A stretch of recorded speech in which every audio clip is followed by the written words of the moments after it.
இன்றே டவுன்லோட் செய்து உங்கள் ஃபேவரட் ஷோக்களை என்ஜாய் பண்ணுங்க. என்னப்பா உனக்கு பிரச்சனை? தொண்டை வலியா? டாக்டர் கிட்ட போ. இல்லனா உன்னால பேச முடியாதா? ஏதாச்சும் வாய் திறந்து பேச. ஓ ஐயோ மிஸ் அம்மா, கால் பண்ணது யாருன்னு பாரு.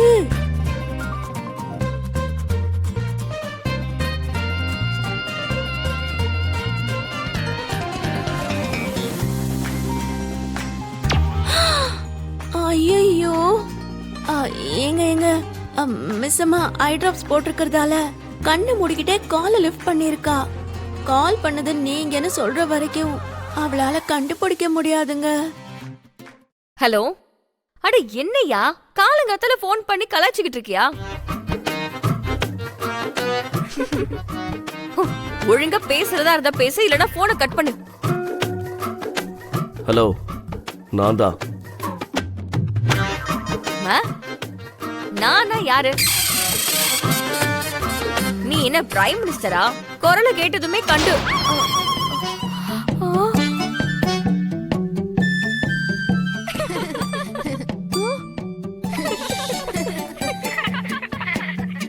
பசங்க சிரிக்கிறாங்க.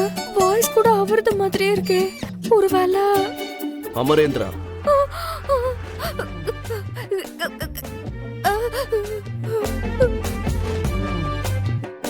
தெரிஞ்சதா இல்ல வேற ஏதாவது சொல்லணுமா? நீங்களா சார்? சாரி சார், நீங்கன்னு தெரியாம இப்படி பேசிட்டேன். கண்ணு திறக்க கூடாதுல்ல, அதை என்னால பார்க்க முடியல. Sorry sir. சரி சொல்லுங்க, போன் பண்ணிருக்கீங்களே. அது திட்டினல்ல. எப்போ திட்டினது சார்? அது நீங்க வந்து டெய்லியும் ஒரு 4-5 தடவையாவது திட்டுவீங்கல்ல, அதனாலதான் கேட்டேன்.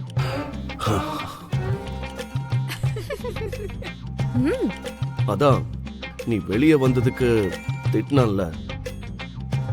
ஓ பரவாயில்ல சார். கண்ணை மூடிட்டு வெளியே வந்தது என்னோட தப்பு தானே. அதுக்காக தான் நீங்க திட்டுனீங்க. ஆனா அது தப்புன்னு புரிஞ்சு சாரி கேக்குறதுக்காக இப்ப போன் பண்ணிருக்கீங்க. நீங்க ரொம்ப கிரேட் சார். ஹலோ, நான் சாரி சொல்றதுக்காக உனக்கு கால் பண்ணேன்னு சொன்னனா? அதுக்காக பண்ணலையா? அது இன்னும் கொஞ்சம் திட்டுறதுக்காக கால் பண்ணிருக்காரு போல இருக்கு. என்ன? ஒண்ணு இல்ல சார், சொல்லுங்க எதுக்கு கால் பண்ணீங்க? நீ அப்படி வெளியே வந்ததுக்கு போய் நான் உன்னை அவ்வளவு சீரியஸா திட்டிருக்கவே கூடாது. அதை சொல்றதுக்காக தான் இப்ப கால் பண்ணேன். ஆனா இப்ப நீ சொல்லும் போது தப்பு ஓ மேலன்னு தான் தோணுது. அதனால நான் உன்னை திட்டினதும் கரெக்ட் தான் தோணுது. இது என்னோட லாஜிக் சாமி?